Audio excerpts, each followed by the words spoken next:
तो Avengers versus justice league में आपको मेरे चैनल पे कई वीडियोस देखने को मिल जाएंगे, लेकिन आज का ये वीडियो सबसे स्पेशल इसीलिए होने वाला है क्योंकि आज हम इनका कॉमिक कंपैरिजन करेंगे।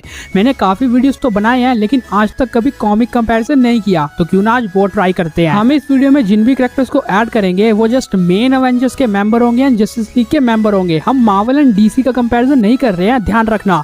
इसीलिए ओवर पावर्ड कैरेक्टर जैसे वंडर वॉल या प्रेजेंस यहाँ पे इंक्लूड नहीं होंगे।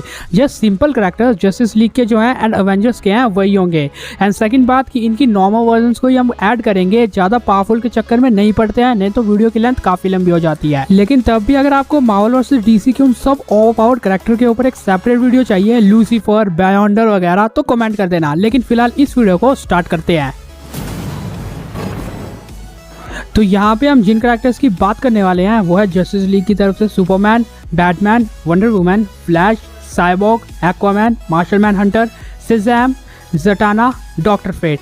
एंड जहाँ पे अवेंजर्स की बात आएगी तो वहाँ पे Thor, Iron Man, Hulk, Quicksilver, Captain Marvel, Namor, Captain America, Vision, Wanda and Doctor Strange. पहले इस वीडियो में ग्रीन लैंटर्न को भी मैं इंक्लूड करने वाला था, बट उसका अल्टरनेटिव मार्वल में कोई मिला ही नहीं, तो मैंने कंपैरिजन ही नहीं किया। खैर लास्ट पे जिस टीम के पास ज्यादा पॉइंट्स होंगे वो ऑब्वियसली बैटल की विनर होगी। सबसे पहला कंपैरिजन करते हैं थॉर वर्सेस सुपरमैन का। तो दोनों ही कैरेक्टर्स लिटरली माइंड ब्लोइंग हैं। स्ट्रेंथ की बात करते हैं तो उसमें ऑलमोस्ट सेम है। एक ने वर्ल्ड इंजन को पुश किया है जो कि 9 रेलम से कनेक्टेड है, तो सुपरमैन ने मल्टीपल प्लैनेट्स को मूव किया है।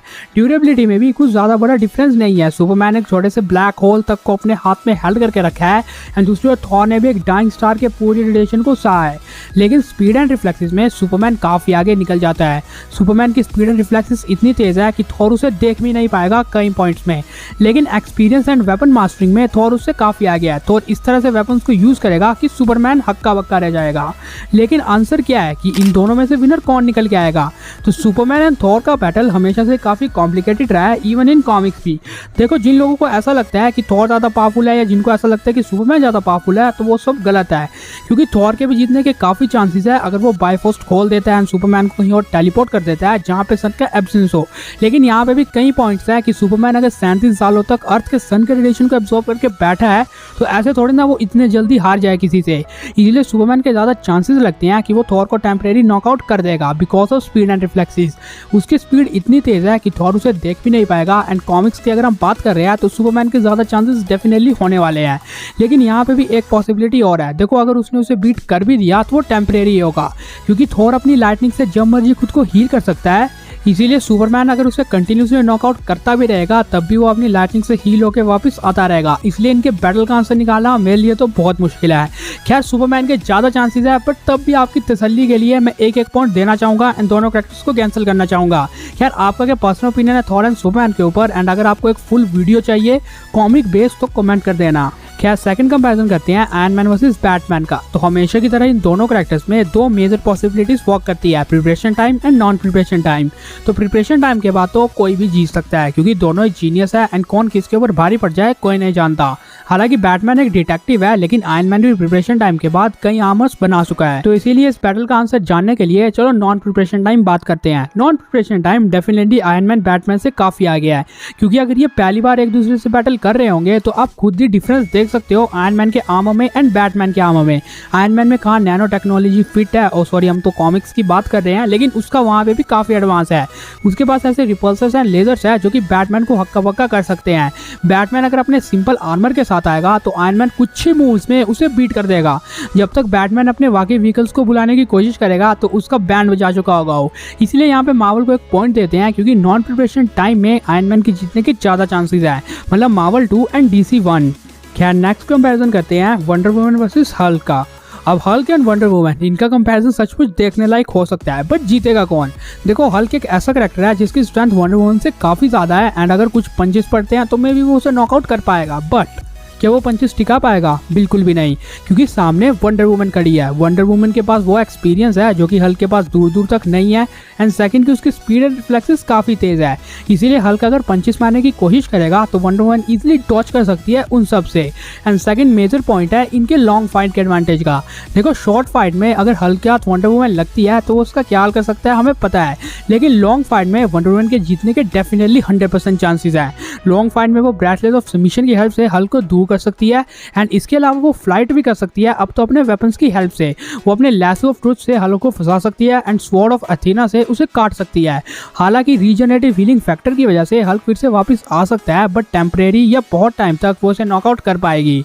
ओवरऑल लॉन्ग रेंज का फाइट का सीधा एडवांटेज वंडर वुमन के पास है एंड सेकंड कि अगर हल्क अटैक करने की कोशिश करेगा तो ब्रेसलेट ऑफ सबमिशन है उसे दूर करने के लिए, फिर बैटल लॉन्ग फाइट में ही उतर आएगा। तो lasso of truth and sword of Athena की हेल्प से वंडर वुमन इजीली हल्क को काट सकती है। हाँ, हल्क कॉमिक्स में काफी ज्यादा स्ट्रॉन्ग एंड ड्यूरेबल कैरेक्टर है, लेकिन वंडर वुमन के पास भी गॉडली वेपन्स हैं। 2-2 खैर नेक्स्ट कंपैरिजन करते हैं फ्लैश वर्सेस क्विकसिल्वर का, जिसको करने की जरूरत नहीं है क्योंकि flash is literally a God of speed. Quicksilver जितना भी तेज हो जाए लेकिन वो फ्लैश के जितना कहीं नहीं हो सकता, ये बात आपको भी पता है, यानी Marvel 2 and DC 3। Next comparison करते हैं साइबॉर्ग वर्सेस कैप्टन अमेरिका का।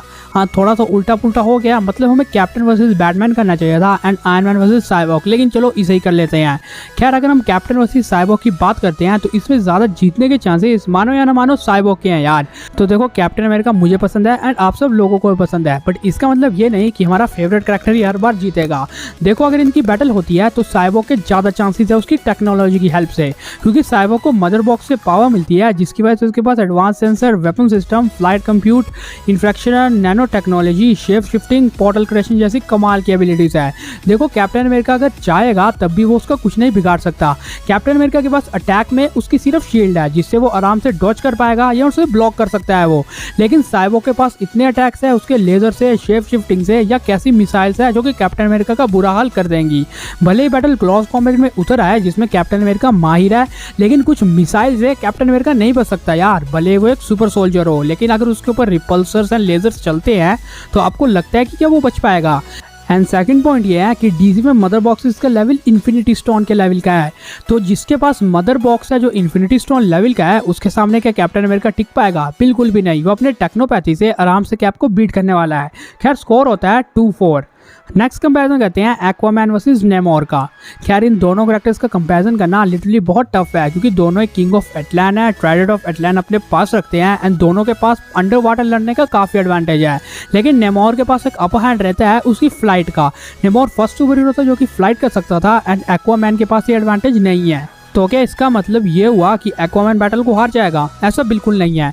देखो, इनके बैटल का रिजल्ट जानने के लिए हमें क्रॉसओवर कॉमिक की हेल्प लेनी पड़ेगी मार्वल वर्सेस डीसी की, जहाँ पे एक्वामैन एंड नेमोर की फाइट होती है, बट बहुत लंबी फाइट के बाद एक्वामैन बैटल को जीतता है। एंड उसके पीछे का रीजन पता क्या था कि नेमोर बहुत गुस्से में आ जाता है, जो कि बहुत बार वो फाइट में दिखा है एंड एक्वामैन उसे बीट कर देता है। इसका मतलब ये हुआ कि इंटेलिजेंस के मामले में एक्वामैन काफी आगे है नेमोर से। एंड कॉमिक्स में थॉर या ऐसे और भी कैरेक्टर्स है नेमोर गुस्से में हार चुका है एंड अगर नेमोर ऐसा करता है एंड कंटिन्यूसली गुस्सा करता रहता है तो एक्वामैन उसे फिर से बीट कर सकता है। इसलिए अगर हम इसको लेके चलते हैं तो एक्वामैन ज्यादा पावरफुल है नेमोर से एंड उसे बीट करने वाला है, यानी 2-5। क्या नेक्स्ट कंपैरिजन करते हैं वांडा वर्सेस ज़टाना का। अब ज़टाना भी वांडा की तरह एक जादूगरनी है, बट उसका लेवल वांडा के आसपास भी नहीं है, क्योंकि ज़टाना एक ऐसी करैक्टर है जिसे अगर कुछ बोलना हो तो उसे उल्टा बोलना पड़ता है तब वो चीज़ होती है। एंड सेकंड बात कि उसे वर्ल्ड टू वर्ल्ड अपने स्पेल को बोलना पड़ता है। बट अगर हम वांडा की बात करते हैं तो वांडा जस्ट थिंकिंग से ही किसी को भी उड़ा सकती है, मतलब उसने जस्ट सोचना है एंड सब कुछ तबाह हो जाएगा, जैसा हमने मल्टीवर्स ऑफ मैडनेस में भी देखा। एंड कॉमिक्स में भी वांडा इतनी कैपेबल है। तो हाँ, जहाँ पे वांडा सिर्फ सोचती है ज़टाना वहाँ पे अपना स्पेल बोलेगी, यानी स्पीड का एडवांटेज वांडा के पास रहेगा, तो वांडा इजीली उसे बीट कर सकती है, यानी 3 and 5। अब एक और कंपैरिजन आता है जो कि है Martian Manhunter versus Vision का। अगर आपको कंफ्यूजन हो रही है तो मैं बता दूं कि भाई Martian Manhunter is clear winner. Vision के पास जो भी एबिलिटीज है, मतलब उसकी एंटी फेजिंग एबिलिटी या डेंसिटी कंट्रोल, वो सब एबिलिटीज आपको मार्शल मैन हंटर में मिल जाएगी, वो भी एडवांस लेवल पे। विजन अपनी इस पावर को अगर 100% यूज करता है तो मार्शल मैन हंटर 100% यूज करेगा। इसके अलावा मार्शल मैन हंटर के पास शेप शिफ्टिंग एंड टेलीपैथिक जैसी एबिलिटीज भी है जो कि विजन के ऊपर भारी पड़ने वाली है। अक्सर विजन अपनी डेंसिटी कंट्रोल एबिलिटी से कई अटैक से बच जाता है, लेकिन मार्शल मैन हंटर उस एबिलिटी में भी विजन के ऊपर अटैक कर सकता है, क्योंकि वो कर सकता है, वो भी उससे एडवांस लेवल पे। विजन के पास माइंड स्टोन अगर आप देना चाहो मूवी से रेफरेंसेस उठा के तो दे दो, तब भी मार्शल मैन हंटर आराम से उसे बीट कर देगा। पहली बात, विजन को माइंड स्टोन उतना ढंग से यूज करना कभी आया ही नहीं, तो मार्शल मैन हंटर के ऊपर निशाना लगाना उसकी बस की नहीं है, क्योंकि उसकी पावर सुपरमैन के लेवल या कई पॉइंट्स में उससे भी ज्यादा बताई गई है। तो स्पीड एंड रिफ्लेक्सेस के मामले में भी वो काफी आगे है, इसीलिए माइंड स्टोन का अटैक लगना भी मार्शल मैन हंटर के ऊपर मुझे नहीं लगता ऐसा होगा। मार्शल मैन हंटर अपनी शेप शिफ्टिंग या वास्ट रेंज ऑफ पावर्स की हेल्प से विजन को इजीली बीट कर सकता है। तो ओवरऑल स्कोर निकल के आया है 6-3। अब बारी आती है एक और दमदार कंपैरिजन करने की, Doctor Strange versus Doctor Fate. तो डॉक्टर फेट डीसी का जादूगर है बिल्कुल डॉक्टर स्ट्रेंज की तरह, बट पंगा ये है कि ये बंदा भाई पहले आया था, लेकिन इसके बावजूद इनके बैटल का रिजल्ट क्या निकल के आएगा। देखो, जहाँ पे डॉक्टर स्ट्रेंज एक ह्यूमन है, वहाँ पे डॉक्टर फेट एक गॉड है, क्योंकि लॉर्ड नवू का हेलमेट जो भी पहनता है उसके पास डॉक्टर फेट की पावर आती है। लॉर्ड नवू एक गॉड कैरेक्टर था डीसी कॉमिक्स में, तो यस, आराम से डॉक्टर फेट डॉक्टर स्ट्रेंज को बीट कर पाएगा, क्योंकि वो एक गॉड है एंड डॉक्टर स्ट्रेंज एक ह्यूमन है। डॉक्टर स्ट्रेंज अपने स्पेल्स को अगर यूज करता भी है, तब भी डॉक्टर फेट के पास वो स्पेल हजारों गुना ज्यादा पावरफुल होंगे एंड 1000 गुना ज्यादा स्पेल्स होंगे उसके बाद। एक ह्यूमन है तो दूसरा गॉड है, बट ये बैटल यहीं पे खत्म नहीं हुआ, क्योंकि बहुत रिसर्च के बाद मुझे ये बात पता चली कि डॉक्टर स्ट्रेंज कई पॉइंट्स में कॉमिक्स में इटर्निटी की पावर्स को भी चैनलाइज कर चुका है अपने मैजिक से। तो अगर डॉक्टर स्ट्रेंज यहाँ पे वो कर पाता है तो डेफिनेटली वो उसको हरा देगा, मतलब डॉक्टर फेट को वो बीट कर देगा। But her bar doctor strange ऐसा करे या उसको इतना टाइम मिले ऐसा नहीं हो सकता, बट वो कर भी सकता है। इसीलिए हम इन दोनों को एक एक पॉइंट देना चाहेंगे, क्योंकि अगर नॉर्मल बैटल होता है तब तो डॉक्टर फेट काफी आ गया, बट अगर डॉक्टर स्ट्रेंज एक मल्टीवर्सल लेवल कैरेक्टर की पावर को लेके ही आ गया तो भाई बहुत बुरा हाल कर देगा वो डॉक्टर फेट का, मतलब 7-4। खैर, लास्ट कंपैरिजन करते हैं कैप्टन मार्वल वर्सेस शेज़ैम का। तो अब इस बैटल को कौन जीतेगा? दोनों ही कैरेक्टर्स अपने अपने पोजीशंस में काफी पावरफुल है एंड इम्पैक्टफुल दिखे हैं, लेकिन इन माय पर्सनल ओपिनियन शेज़ैम के बैटल जीतने के ज्यादा चांसेस है। देखो, पहली बात कि हम कैप्टन मार्वल को मूवी से नहीं बल्कि कॉमिक्स से ऐड कर रहे हैं एंड कॉमिक्स में उसका लेवल उतना भी नहीं है इन नॉर्मल फॉर्म। लेकिन अगर हम शेज़ैम की बात करते हैं तो उसके पास 6 गॉड्स की पावर है, जो कि वो बहुत अच्छी तरह यूटिलाइज करता है। मूवीज में तो हम ये बोल देते हैं कि वो बच्चे ढंग से यूज नहीं कर पाएगा, बट कॉमिक्स में उसका लेवल अलग है। अब ऐसा इसीलिए है क्योंकि स्ट्रेंथ ड्यूरेबिलिटी में उसके पास गॉडली पावर्स है, लाइक सोलोमैन का विजडम, हरक्यूलिस की स्ट्रेंथ, तो उसमें वो काफी आगे निकल जाता है।